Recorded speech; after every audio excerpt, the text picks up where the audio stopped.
I know it is a complicated situation. I do know that it is a touchy situation, so I'm going to tread carefully with my words here. But the bottom line is the fact that that was verbally said and then caught is unfortunate. Rachel Nichols has been with ESPN for quite some time.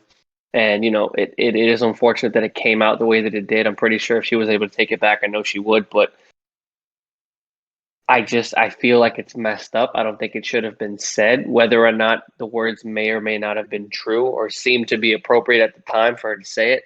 Um, I disagree with how she went about it. I disagree with her completely in terms of, making it about a race thing. I mean, I'm not going to sit here and say that Maria didn't deserve it. I'm not going to say that Rachel didn't deserve it. I mean, both of them are phenomenal at their job. They both deserve um, different roles and the opportunity to succeed in different paths. So I'm again, each of them is very well qualified, but for her to go out there and make it about ESPN going out there and saying or her making it about ESPN potentially using her as a scapegoat to make up for their lack of diversity.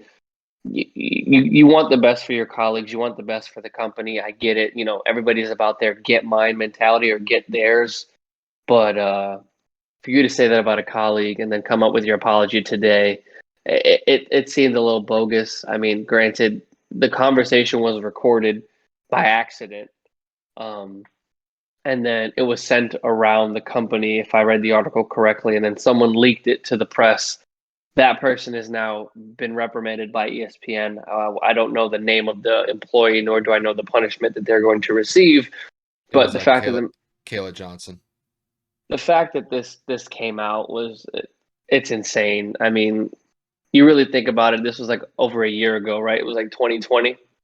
Yeah, the audio that was leaked for the New York Times article that came out over the weekend, that audio was back in basically like the lead up to the finals last year in the bubble. So it's crazy to think that there are people out there like that. I get it. Again, she felt that she deserved it. She felt that she wanted it, and there has been no confirmation as to why Maria Taylor was chosen. It's just the point of Rachel wasn't. Rachel looked a little salty, and it is what it is. And it's unfortunate the ESPN has to go through this, and that this has circled into the drama that it is. But yeah, I mean, that's pretty much all my comments. Again, I'm trying to stay away from trying to pick a side. Again, my focus here is just Maria's side of the story, Rachel's side of the story. Is it right? Is it wrong? I don't know. I'm not ESPN. I only have my own opinion, and I think that the way it was handled by both the person that leaked it and by Rachel were both just unfortunate and inappropriate. So we'll just have to see what comes of it, honestly, because who knows if Rachel's going to get reprimanded? Who the hell knows what Maria's going to say? I did not see her response, if any. I saw Rachel's apology this morning, and did seem a little. I mean, when you A get little, thrown, it's like, yeah, little scripted. it's yeah, it's like when you get caught with your hand in the cookie jar, and you're like, "Sorry, I stole the cookies." Like it didn't seem genuine. Um, so what are you gonna do here? What's done is done. What's said is said. It came out, and who's to say their relationship will ever be the same? Who's to say they had a good relationship to begin with? We don't know that. Again, we're just giving you guys our thoughts and our insights on what we see and what we're putting together from the reports and the stories that we see, just like you guys. So that's all I'm really going to say on it. I don't want to take any more time like that because that's a very touchy, sensitive topic, especially in today's day and age. No, I mean I think you hit it right on the head. There's really not much more else I could add. I mean I did the video about that earlier, and pretty much the way that I see it is I think Maria Taylor is probably going to be on the way out from ESPN. I think that's within her best interest just to kind of get away from all the drama. She doesn't need that, you know. Yeah. And I imagine that she's going to make some pretty solid money wherever she goes. Because I mean, if she wants to go back to ESPN, it's probably going to come with the stipulation that Rachel Nichols has got to go. And it wouldn't surprise me at some point in the near future that ESPN probably lets Rachel Nichols go over the situation between her and Maria.